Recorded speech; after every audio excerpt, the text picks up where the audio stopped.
Oi, Olá, Vitória, boa noite. boa noite. Hoje nós abordaremos relacionamento sem sexo. O que que passa na cabeça do marido que não busca pela relação sexual? O que que passa na cabeça da mulher que não tá procurando por isso? Será que é falta de amor? Será que é traição?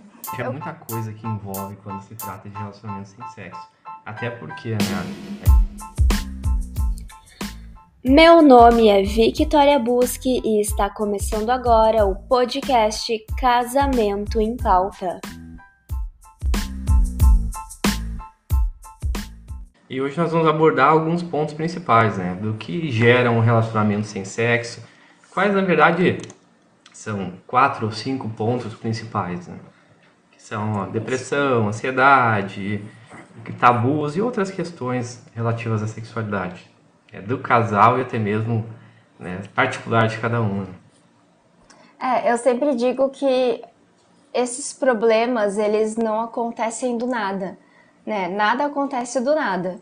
Tudo acontece por algum motivo, tudo acontece por alguma causa, tudo já estava sendo construído ao longo do tempo, ao longo do relacionamento. E muitos casais acabam perdendo isso de vista, perdendo essa construção de vista, por prestar atenção na família, nos filhos, no trabalho, prestam pouca atenção no relacionamento e não percebem para onde eles estão indo. E aí o que que acontece? Principalmente os homens, eles buscam a terapia justamente quando o sexo não está acontecendo. Só que para o sexo não acontecer, muita coisa aconteceu, né? E é Ou sobre muita isso coisa não aconteceu, né? também. Existem os dois lados. Então é sobre isso que é importante a gente conversar hoje. Perfeito. E a gente pode estar entrando, então, acredito eu, que num dos principais motivos que levam esses casais a não terem relações sexuais, que acaba sendo a incompatibilidade sexual. Algumas pessoas, simplesmente por falta de experiência, por tabus, por preconceitos, acabam não se encaixando, né? Sim. E aí entra uma visão da sexualidade que é social e não íntima.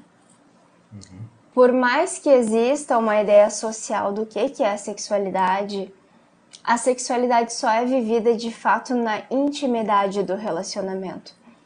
Então, às vezes, as pessoas deixam de fazer coisas, de experimentar coisas diferentes, porque socialmente isso não é bem visto dentro dos vínculos que essa pessoa construiu ao longo da vida. E aí se criam os tabus, né?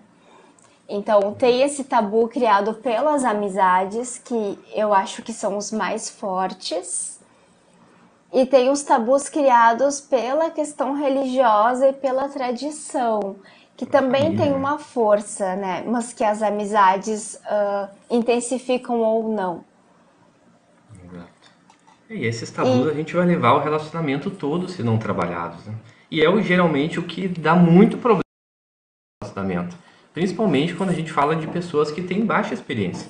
Ainda hoje é bem comum que muitas pessoas se casam, muitos casais, principalmente em regiões como evangélicas, sem terem um relacionamento sexual prévio. Então, assim, vão levando para dentro da relação do casal, né, tabus, preconceitos, até mesmo uma visão errônea do sexo. A gente sabe que às vezes a mulher não teve nenhuma experiência, mas o homem às vezes teve todo um histórico, por exemplo, de pornografia, criou uma visão preconceituosa aí quanto ao que é uma sexualidade, o que é a relação de um casal, e vai trazer essa visão errada para dentro do casamento e tende a dar errado por causa disso. Porque o sexo exatamente. virtual na pornografia não é o sexo real. Até isso leva muitas expectativas dos homens quanto ao relacionamento, mas aí chega na hora H não é nada daquilo. Exatamente. E em relação à mulher, e talvez uma visão que alguns homens tenham também, é que a sexualidade plena, bem vivida, com prazer no nível mais intenso, é coisa de gente puta, safada, vadia. E nada disso é um elogio, é considerado um elogio socialmente, é considerado um xingamento. Quando a gente fala para uma pessoa que ela é uma safada, socialmente, a gente não tá dando um elogio para ela, né? A gente tá falando de algo ruim, algo sujo que ela faz. E as pessoas trazem o que acontece na rua, no nível social, para a cama. E, na verdade, o que acontece na cama é algo muito separado. É claro que a sociedade influencia. É claro que a sociedade tem um peso dentro das nossas convicções sexuais. Mas o casal maduro, o casal que tem uma sintonia e o casal que se comunica, ele entende que o que importa é o que acontece no quarto, não o que está acontecendo ou o que está sendo falado lá fora, né? E quando a gente ouve falar de sexualidade hoje em dia, a gente ouve falar de pornografia, de letras de funk, de filmes, de livros eróticos. E são coisas que levam para o lado da vulgaridade. E a sexualidade que um casal que se ama, que um casal que está casado, no caso, né, que tem um relacionamento mais firme, mais concreto, está buscando, não é a vulgaridade, é a conexão, é o prazer, é a sensualidade. Só que quando a gente não tem um certo filtro, a gente acaba confundindo as duas coisas. A gente não sabe o que é vulgar e o que é sensual. Qual é a safadeza legal, divertida, que tu pode ter dentro do teu relacionamento, Que é e a safadeza que é suja, que tu não deve ter, que tu deve manter só na tua imaginação, por exemplo. Eu costumo dizer para meus pacientes que a relação sexual do casal é quase como um universo alternativo, onde aqui fora tudo pode ser visto como errado, como sujo, como vulgar. Mas lá, no acordo dos dois, né, no prazer dos dois, pode ser interessante, né, pode ser erótico, pode se criar muitas possibilidades lá, desde que, claro, seja dentro do acordo dos dois, respeitando as particularidades, as crenças de cada um. Então, não, a gente sabe que no sexo não tem um certo e um errado. Depende muito de cada pessoa, de cada casal, de cada crença. Desde que os dois consigam se ajustar bem, consigam fazer a coisa dar certo. Até, eu sei que as pessoas gostam de uma historinha. Eu fui atender há uns anos atrás um casal, mas primeiro a parceira veio com uma queixa de que não conseguia chegar ao orgasmo com o marido dela. Só que dentro das nossas conversas em terapia, ela trouxe que nesse meio tempo ela deu uma escapulidinha, deu uma puladinha de cerca, ela não aguentou. E ela se culpava muito por isso, ela de uma religião evangélica, a família dela toda certinha, o marido também e tal. Mas com ele ela não chegava lá, mas fora com aquele rapaz específico, ela chegou lá. Daí, entendendo todo o caso, todos os porquês, eu percebi que nas fantasias dela, ela se permitia ser uma pessoa, né, na intimidade dela sozinha em casa, às vezes no quarto, às vezes na frente do espelhinho ou no banho. Na imaginação, né? Na imaginação. E com o marido ela tentava ser alguém mais puritana. Ela não dava vazão às fantasias. Por mais que ela não tivesse fantasias que era nada fora do padrão, nada muito absurdo, mas ali ela não se permitia. Então já tínhamos o primeiro problema, que não existia comunicação sexual entre esse casal. Então, era até esperado que existisse da parte dela uma dificuldade de chegar lá, até porque ela não se abria para esse marido. Associado ao problema dela, geralmente, quando um tem alguma coisa, o outro também tem alguma coisinha que corrobora, ele também acabava ejaculando precocemente com ela. Só que, incrível que pareça, ele ejaculava precoce com ela, mas na rua, perdido, ele não ejaculava precoce. Por quê? Em casa, ele tratava a esposa como uma santa, como uma rainha, como ele aprendeu a tratar as mulheres da vida dele, com muito respeito. Só que a gente sabe que o ato sexual, na verdade, é um ato perverso, é um ato de dominação do outro a nível psicológico, a nível até fantasioso, a nível inconsciente. E ele não se permitindo, ele acabava ejaculando precoce. Por quê? Como é que eu vou ser agressivo com alguém que eu admiro, com alguém que eu idolatro? Só que na rua, com as mulheres, até mulheres da vida com as quais ele se relacionava, ele conseguia ser agressivo, ele conseguia ter controle ejaculatório, ele conseguia ter uma ótima performance. E como a gente resolveu o problema dos dois? Simplesmente fazendo os dois se comunicarem, que era a grande questão. Os dois trouxeram as percepções, os tabus, de que ele não podia falar uma putariazinha no ouvido dela, ela não poderia fantasiar algumas coisas cabeludas lá na hora, E assim os dois conseguiram se ajustar. E o problema dos dois resolvido, pelo menos até então. Eu nunca mais os vi, mas não voltaram, então creio que está resolvido. Então a gente vê que É, a sexualidade do casal é muito particular de um acordo entre os dois. Então, se para os dois está bom, se para os dois dá para ajustar, ou independente do que é certo e o que é errado, perfeito. eu sempre digo que o puritanismo, o ser puritano, eu acredito que existe o tu ser puritano, mas tu não vai ser puritano na cama com o teu marido, com a tua esposa. Tu vai ser puritano no teu trabalho, tu vai ser puritano no hobby, no dia a dia, com as tuas amigas, com os teus amigos, com a tua família. É nesse momento que tu se guarda, que tu se protege. Mas a partir do momento que tu tá numa relação íntima com alguém, esse puritanismo não tem sentido. Nem religiosamente, nem psicologicamente. Né? Ele não faz sentido, não tem por que ele estar ali. O que é o puritano? É quando a pessoa ela tenta se guardar daquilo que é ruim, daquilo que é tentador, daquilo que vai provocar no outro um desejo que o outro não deve ter. Mas quando se trata do nosso relacionamento, esse desejo não deve ter, pelo contrário, ele deve ter, né? Essa coisa suja, essa safadeza não é um pecado. É algo que leva a diversão, que traz alegria para dentro do casamento, que traz o prazer mútuo do relacionamento a dois. Então não faz sentido. O puritanismo ele serve para impedir que alguém peque, mas dentro da relação sexual entre a esposa não há pecado. Essa relação é totalmente liberada. Ela é permitida e não só permitida como uma ordem, né? Tá escrito que o homem pertence à mulher e o corpo da mulher pertence ao homem. Então é uma ordem a relação sexual acontecer dentro do casamento. Não há pecado nisso. Não há pecado nessa safadeza, né? Suja, entre aspas. Não há nada de errado, né? E aí as pessoas elas tentam agir dentro de casa como elas agiriam dentro da igreja, dentro da casa dos pais delas. Né? O relacionamento que tu constrói com o teu marido ou com a tua esposa é uma coisa completamente diferente de qualquer relacionamento que tu vai ter na tua vida. A intimidade que a gente tem, ela é muito superior a qualquer tipo de intimidade, porque é a pessoa que vai lidar com todos os teus defeitos, com todas as tuas manias, ela vai entender exatamente quem tu é.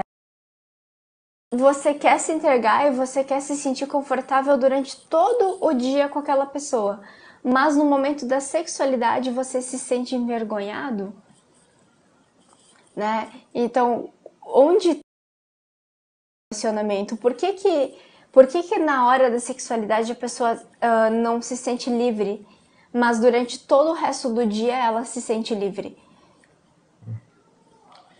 Mas aí entra aquela questão da grande parte dos casais, infelizmente, não se comunicam. Até você vê que em terapia de casal, a grande questão é comunicação. Então, comunicação em pequenos conflitos do dia a dia, comunicação na educação dos filhos, comunicação na parte sexual. Então, tanto na parte de tabus, de fantasias, do que a pessoa gosta, do que a pessoa não gosta, tudo vai passar por essa linha. Sim, e tem a questão também que eu sempre que eu atendo casais que tem algum conflito, ou às vezes não é nem um conflito, mas quando eles não falam muito de sexo na terapia de casal, eu percebo que tem alguma coisa estranha. Porque o sexo faz parte do casamento, ele vai ser falado na terapia de casal como qualquer outro assunto, né? E tem casais que não falam nunca sobre isso. Então eu trago esse assunto à tona. E a primeira pergunta que eu faço é: qual é a frequência ideal para cada um? Porque tem gente que não sabe nem qual é a frequência que o parceiro prefere. Exato. E gente que tá casada há 10 anos, há 15 anos, que não sabe qual é a frequência. Isso é uma coisa tão mínima, tão pequena.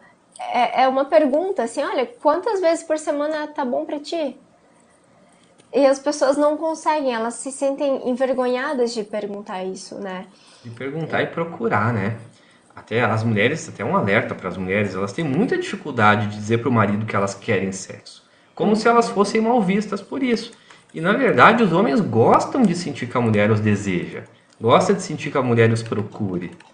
E não, parece que a mulher tem essa coisa, não, eu tenho que esperar ele tem que me procurar, ele é o detentor do desejo e do contexto sexual. Não, não é assim. A mulher tem tanto desejo, às vezes até mais do que o homem. A diferença é que o homem fala mais sobre sexo, o homem se erotiza mais durante o dia, vendo, falando bobagem até mesmo com os amigos, e o da mulher o desejo ele é mais resguardado, até um desejo mais afetivo. Geralmente, se vocês não têm essa pegada afetiva, até o sexual ele não aflora. Tem uma coisa que eu sempre digo. Tem 2 tipos de mulheres. Tem a mulher que gosta de sexo e a mulher que faz sexo para agradar o marido. Tem 2 tipos, tá? E assim, quando o homem tá casado com uma mulher que faz sexo só para agradá-lo, o relacionamento em qualquer crise vai ficar sem sexo. Mas quando o homem se casa com uma mulher que quer sexo porque ela quer sexo, porque ela gosta, porque ela tem desejo, porque ela tem tesão, aí ele nunca vai ficar sem. As pessoas entendem que o homem é o que toma o primeiro passo sempre nas relações, principalmente de ordem sexual. E pela minha experiência, eu percebo que ele toma o primeiro passo até um determinado momento. Porque a partir do momento em que o casal se casa, o olhar do homem se volta para o trabalho, porque ele se volta para sustentar a família, mesmo que ele não seja o principal provedor. O homem ele busca isso naturalmente. Ele busca prover, ele busca ganhar mais dinheiro, ele busca evoluir na carreira dele de uma forma natural. E o olhar da mulher ele é sempre mais voltado para dentro do relacionamento. Então o que acontece? O homem está trabalhando, chega em casa e continua pensando no trabalho. A mulher sai de casa, vai trabalhar e está no trabalho pensando no marido, pensando em casa, pensando nos filhos. Então o foco da mulher e o foco do homem são focos diferentes, entende? O que acontece? Justamente por causa desse foco, o homem acaba prestando menos atenção na vida sexual. Isso é uma coisa natural, ele foca muito no trabalho e presta menos atenção na vida sexual. Então, quando a mulher gosta de sexo, quando a mulher procura por sexo, a relação sexual e a vida sexual do casal se torna mais satisfatória. Então, a partir do momento em que eles se casam, esse papel, ele se torna um papel da mulher, entre aspas, né? Não apenas do homem. Então, quem dá o primeiro passo, quem mostra desejo, quem provoca, acaba sendo muito mais homem. Exatamente.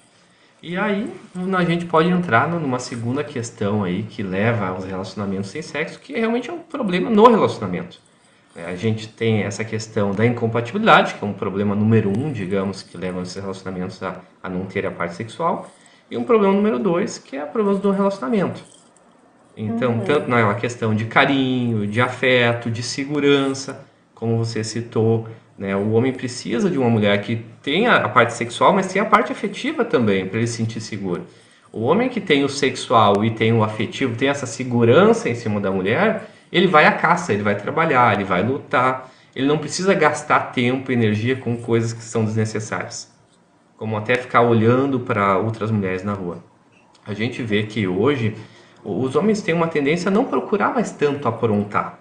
Por mais que antigamente talvez existia uma cultura onde até empurrasse os homens, vai, é certo aprontar, é certo ter outras mulheres. Hoje os homens estão focando muito talvez em estudar, em prosperar financeiramente, e para que isso ocorra, ele precisa tanto uma estabilidade afetiva, emocional, e algo que atenda ao sexual dele, que seria a parceira. Então até é importantíssimo que os homens, quando forem se casar, casem com mulheres que sejam compatíveis sexualmente. E esse também é um problema dentro dos relacionamentos. Muitas pessoas são incompatíveis. Às vezes pegam um lado do relacionamento, a pessoa é taradinha e a outra pessoa é muito parada. A pessoa não se Sim. desenvolveu, às vezes não quer se desenvolver. Até quando a pessoa quer se desenvolver, era, digamos, mais parada por algum motivo específico, tudo bem. Mas tem gente que não quer. Tem gente que é mais paradinho naturalmente para a coisa. Mas então, se o homem tiver essa segurança afetiva, tiver essa segurança sexual, ele vai lutar, ele vai à caça, ele vai buscar, né, prosperar na vida. Então, falta de carinho, falta de afeto é uma das grandes coisas que levam a gerar problemas no relacionamento e automaticamente sexuais, né? A E dentro mulherada reclama da. também da falta de prioridade, né?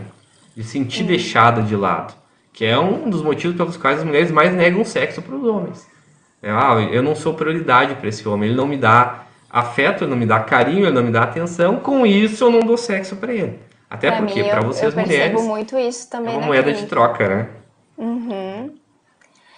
É, o problema, que eu sempre digo que é um problema, é que as mulheres ainda usam o sexo como uma arma, né? Então, o sexo, a falta de sexo é pra punir o homem.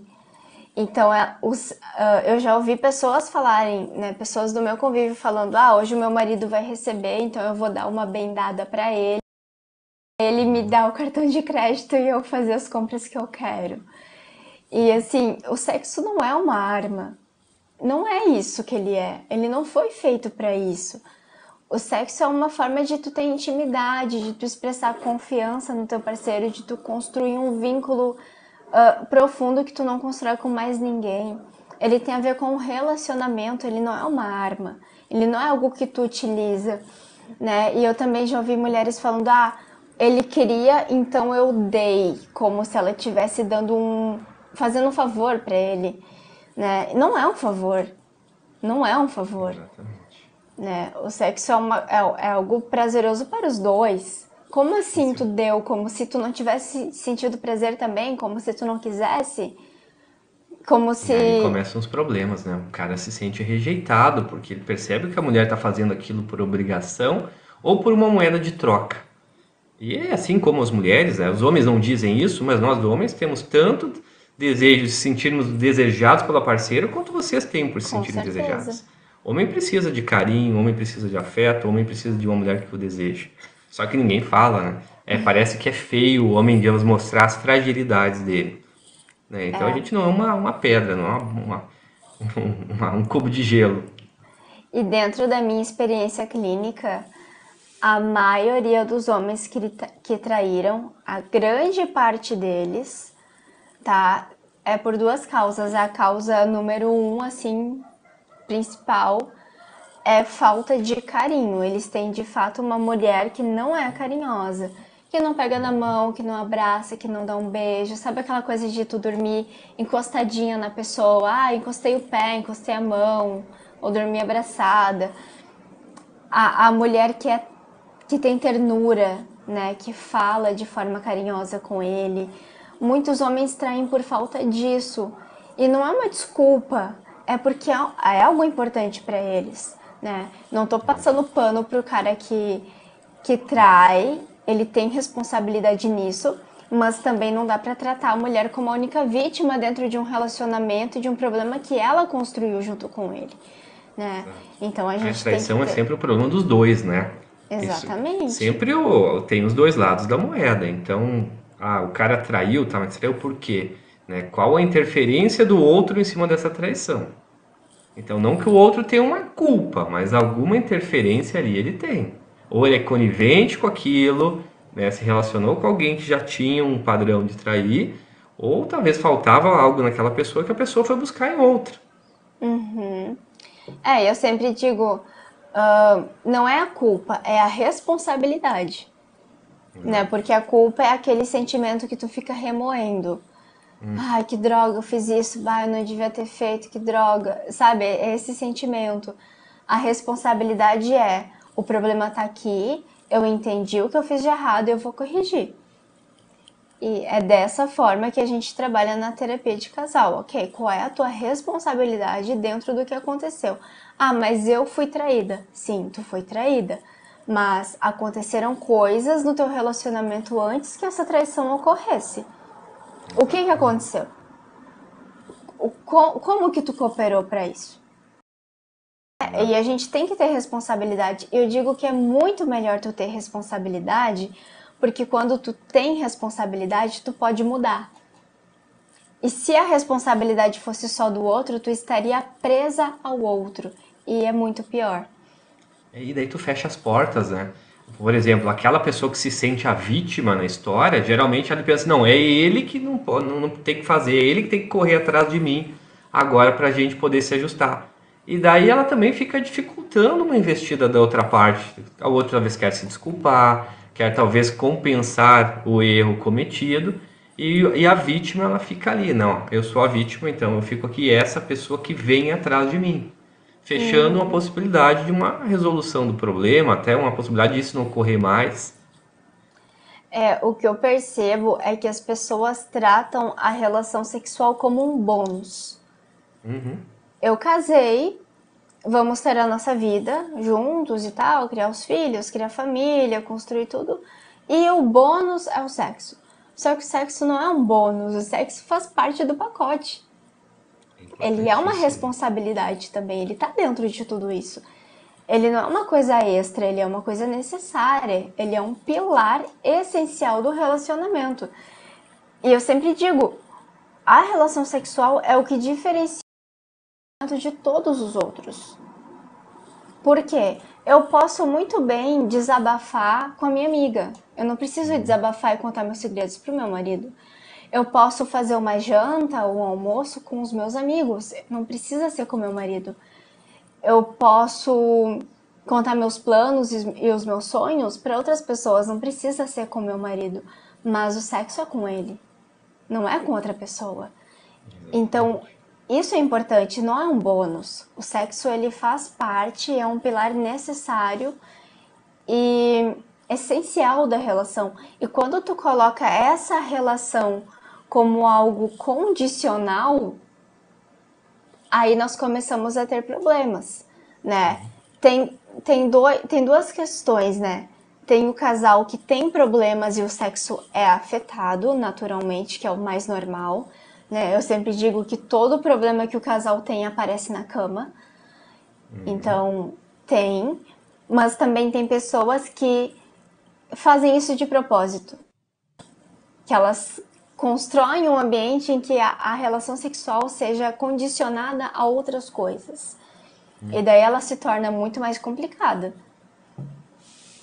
Exatamente. A gente pode dizer que não existe um relacionamento feliz sem a parte sexual. Então é como uma forma de unir os dois, como uma forma de relaxar, que é muito importante tanto para os homens quanto para as mulheres.